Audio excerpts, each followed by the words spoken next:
दोस्तों नमस्कार। दोस्तों आप इस वीडियो में जानेंगे कि एक सनातनी हिंदू को किस प्रकार से अपना जीवन जीना चाहिए। उसके इस वीडियो के अंदर में उसके हर एक चीज के ऊपर में फोकस किया गया है। जैसे कि बच्चे का जन्म हो तो उसका नामकरण कैसे करना चाहिए, बच्चे का जन्म के बाद क्या करना चाहिए, अगर वो युवा हो जाए तो वो उसको क्या करना चाहिए, अगर एक युवावस्था है शादी करनी है तो उसको कैसे करना चाहिए, श्राद्ध से लेकर के संपीड़न तक कैसे, मतलब एक सनातनी हिंदू को अपना जीवन कैसे जीना चाहिए जो उनको मोक्ष तक ले जाएगा। अगर वो बहुत बड़ा साधना या कुछ ऐसा नहीं भी करता है तो भी जीने का जो ढंग है वो इसके अंदर में बताया गया है। तो इसके अंदर में मैंने अपना दिमाग को ज्यादा लगाया नहीं है, मैंने इसको विष्णु पुराण से उठाया है, राइट। तो विष्णु पुराण से उठा करके और उसके मुझे लगा जिन पर प्रकाश डालना चाहिए तो उसके ऊपर मैंने थोड़ा सा प्रकाश डाला है और एज अ चीज आपके सामने में प्रस्तुत किया है ताकि आप इसको सीख सके और अपने जीवन में उतार सके आप, और अपने जीवन को एक अच्छा जीवन आप जी सके। और आप जब इसको पूरा सुनेंगे तो आपको गर्व होगा अपने सनातनी होने पे कि संसार के अंदर में ऐसा कोई धर्म नहीं है जो हर एक चीज के बारे में इतना सोचता है। इवन यहाँ तक कि जो डेड पीपल है, जो मर चुके हैं, उनके लिए हम कितना सोचते हैं, राइट। बहुत सारी चीजें हैं जिनके ऊपर में प्रकाश डाला गया है। और अगर आपको देखने में समय कम का अभाव अगर आपको समय कम का अभाव हो रहा है, मतलब समय आपके पास कम है, तो मैंने उसको पार्ट में डिवाइड कर दिया गया है, राइट।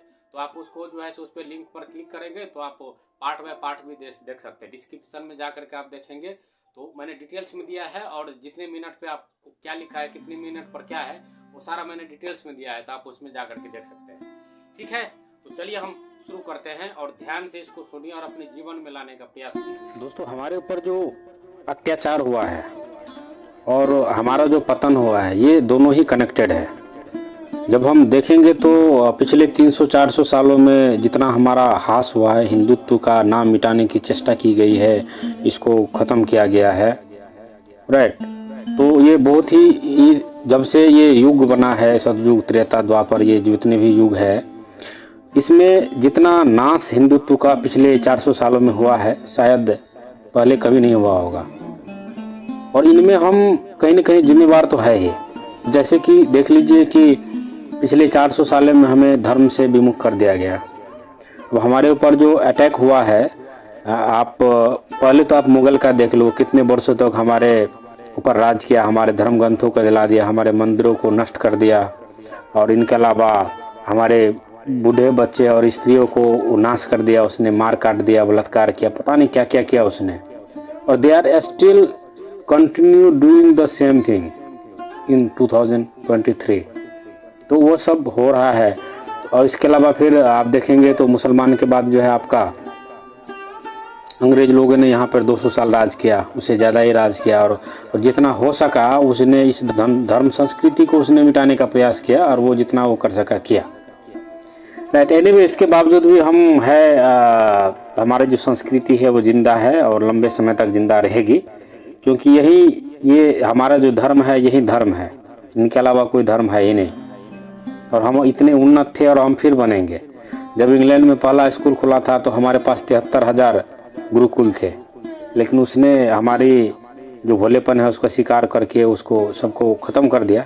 एनीवे, तो हम आज बात करेंगे कि हमारा जो पुराण है, हमारा जो वेद है, हमारा जो शास्त्र है, वो हमारा हिंदू और सनातनी को अपने जीवन कैसे जीना चाहिए उसके ऊपर में क्या बताया है उसने, उसके ऊपर में हम चर्चा करेंगे।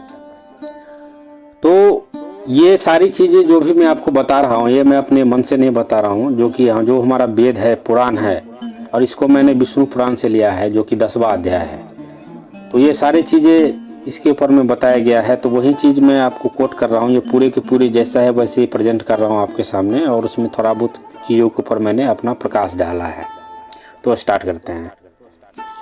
अब इसमें सबसे पहले जो एक बच्चा का जन्म होता है तो उसके बारे में क्या विधान लिखा गया है।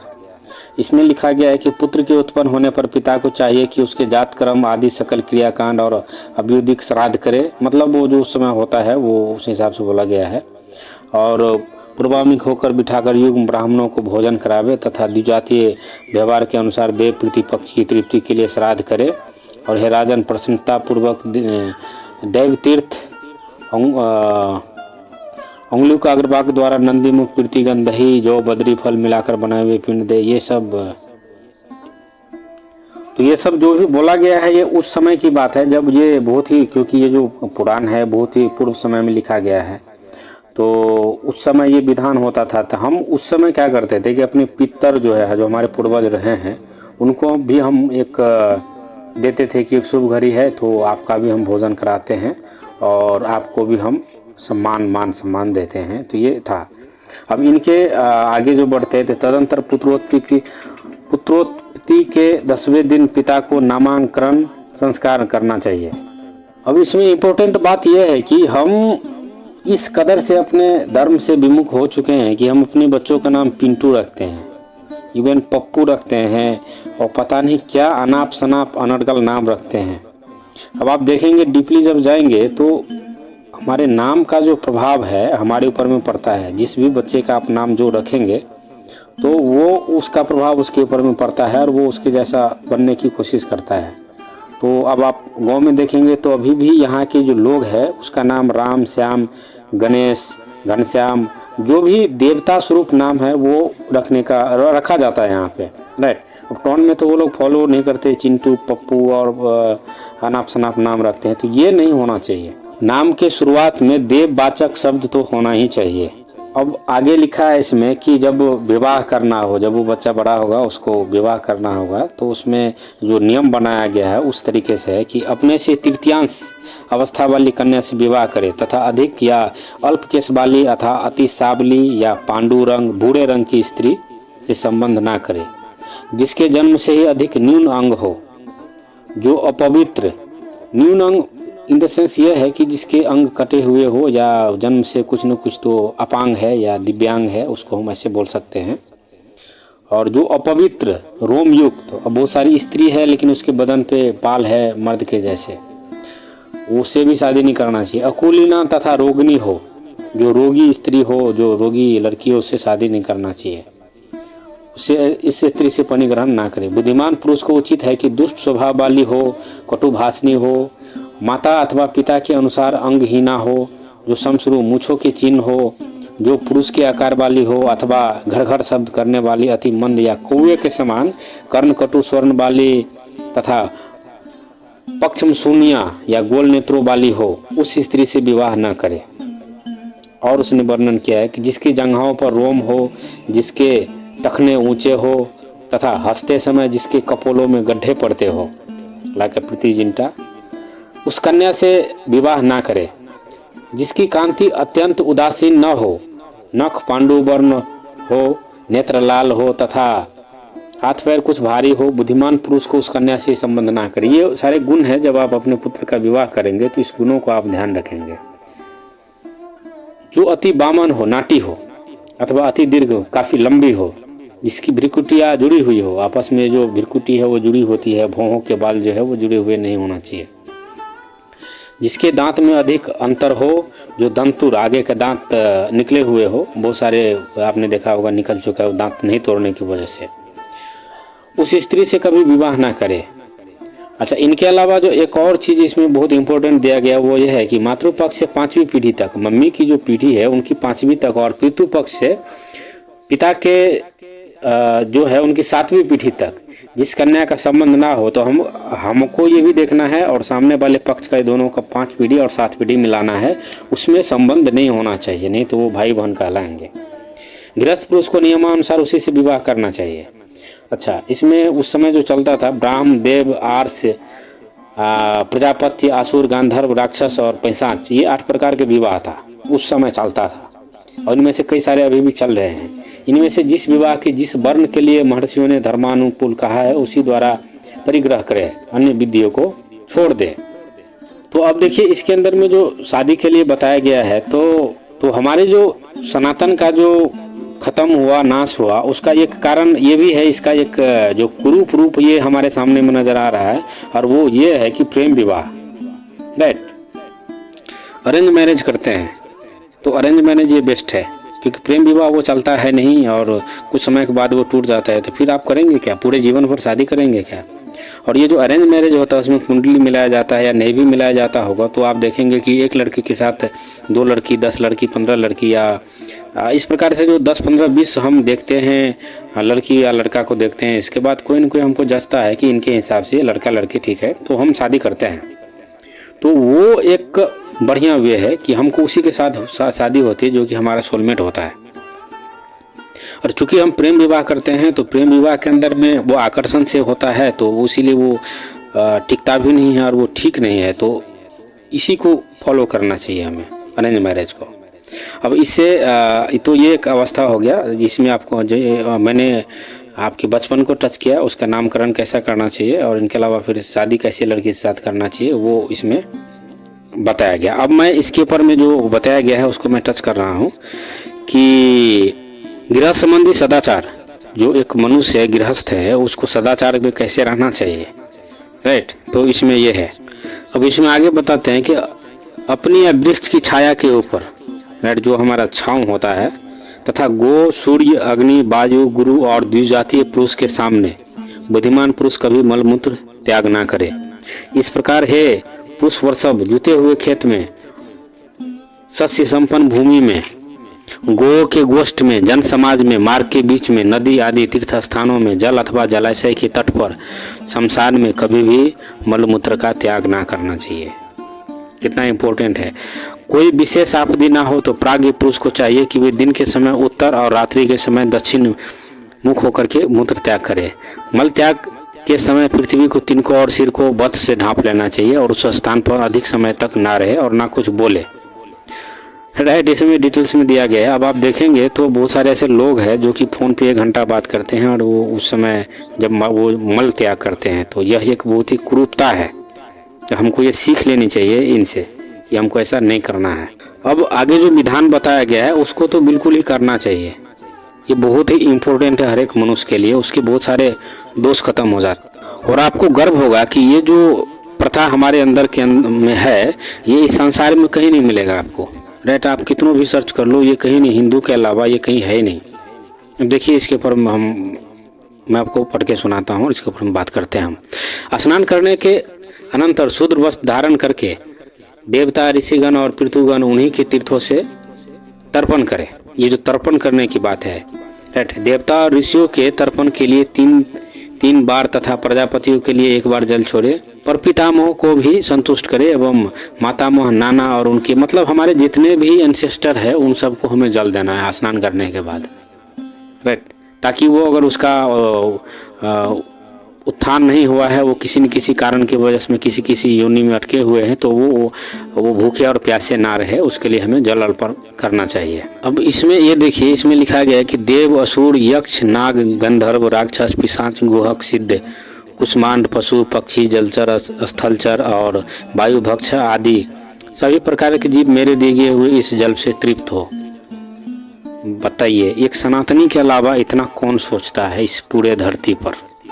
जो प्राणी संपूर्ण नरकों में नाना प्रकार की यातनाएं भोग रहे, उनकी तृप्ति के लिए यह जलदान करता हूँ। जो मेरे बंधु अथवा अबंधु है तथा जो अन्य जन्मों में मेरे बंधु थे और जो भी मुझसे जल की इच्छा रखने वाले हैं, वो मेरे दिए हुए जल से परितृप्त हो। चिदा और तृष्णा से व्याकुल जीव कहीं भी क्यों न हो, मेरा दिया हुआ ये तिलोदक उनकी तृप्ति प्रदान करे, है पुण्य को प्राप्त होता है। कितना बड़ा इम्पोर्टेंट विषय है ये कि आप उन सारे लोगों को तर्पण करते हैं जो किसी न किसी जन्म में आपके साथ है, और उन लोगों को भी जो कि जिनको कोई पूछता नहीं है, जिस आत्मा को कोई नहीं पूछता, आप उसको जलदान करते हैं। तो आप कितना बड़ा आप ये काम कर रहे हैं, ये करना चाहिए आदमी को। अब इसके बाद जो है, इस प्रकार उपरोक्त जीवों को श्रद्धापूर्वक काम में जल करने के बाद आचमन करे और सूर्य देव को जलांजलि दे। इसके बाद भगवान सूर्य का आपको जल अर्पण करना है। और उस समय इस प्रकार के है कि भगवान विश्वान को नमस्कार है, जो वेद और विष्णु के तेज रूप है तथा जगत को उत्पन्न करने वाले अति पवित्र एवं कर्मों के साक्षी है।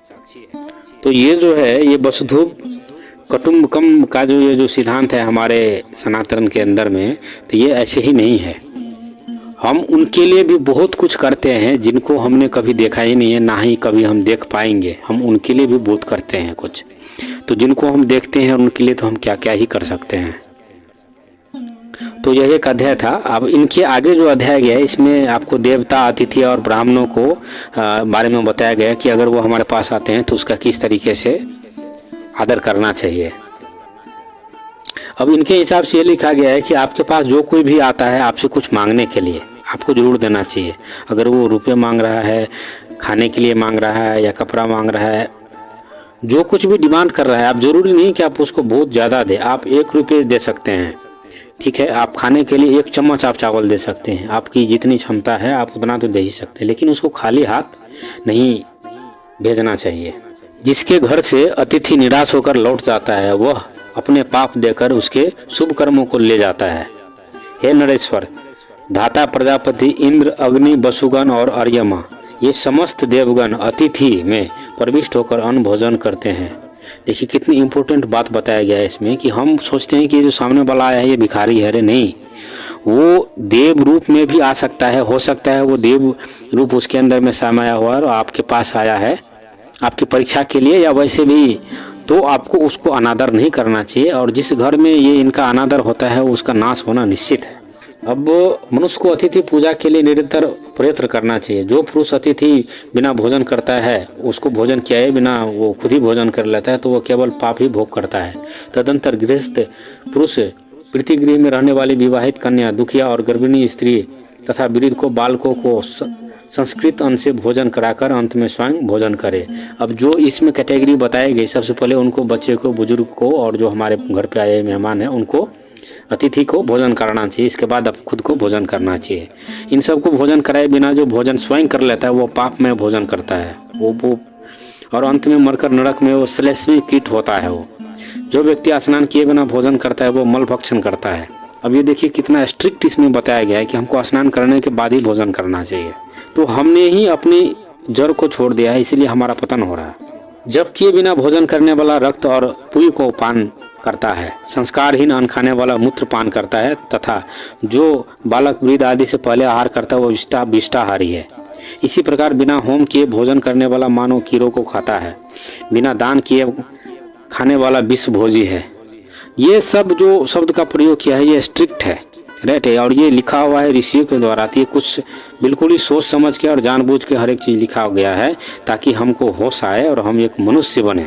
अतः हे राजेंद्र, गृहस्थ को जिस प्रकार भोजन करना चाहिए, जिस प्रकार भोजन करने से पूर्व पाप बंधन नहीं होता है, वह ये लोग में अत्यंत आरोग्य, बल, बुद्धि की प्राप्ति होती है और अरिष्टों की शांति होती है। वह शत्रु पक्ष का हास करने वाला होता है। वह भोजन विधि सुनो। अब इसमें लिखा गया है कि भोजन करते समय इधर उधर ना देखे।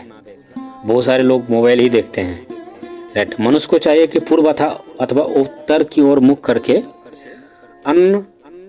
अन्य मना होकर के और उत्तम पथ को अन्न प्रोक्षण के लिए रखे तथा मंत्रपूत जल से छिड़क कर भोजन करे, राइट। अब इसमें ये देख सकते हैं कि हमको प्रसाद ग्रहण करना चाहिए। प्रसाद ग्रहण करना चाहिए इन द सेंस ये है कि हमको भगवान विष्णु का या आप जिस भी देवता को मानते हैं उसको पहले अर्पण करना चाहिए।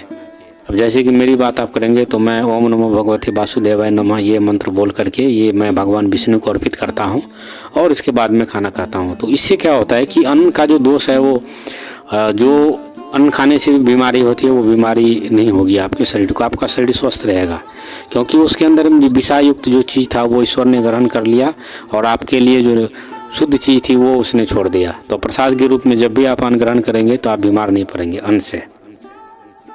अच्छा, इनके अलावा एक और रेस्ट्रिक्शन ये है कि जो अन्न दुराचारी व्यक्ति का लाया हुआ है, घृणाजनक हो अथवा बलि, वैश्यदेव आदि संस्कार शून्य हो, उसको ग्रहण न करे, राइट। बहुत सारे ऐसे पापी लोग हैं जो पाप कर्म करते हैं और जिसकी कोई गिनती नहीं है, सीमा नहीं है, और वो चाहते हैं कि लोगों को खाना खिला करके और वो अपने पाप से क्षय हो जाए। तो वो तो क्षय हो जाएगा, उससे उसका पाप का क्षय हो जाएगा, लेकिन वो व्यक्ति पापी हो जाएगा और जो उस पापी का भोजन करेगा। तो ऐसे व्यक्ति का भोजन भी नहीं करना चाहिए हमें।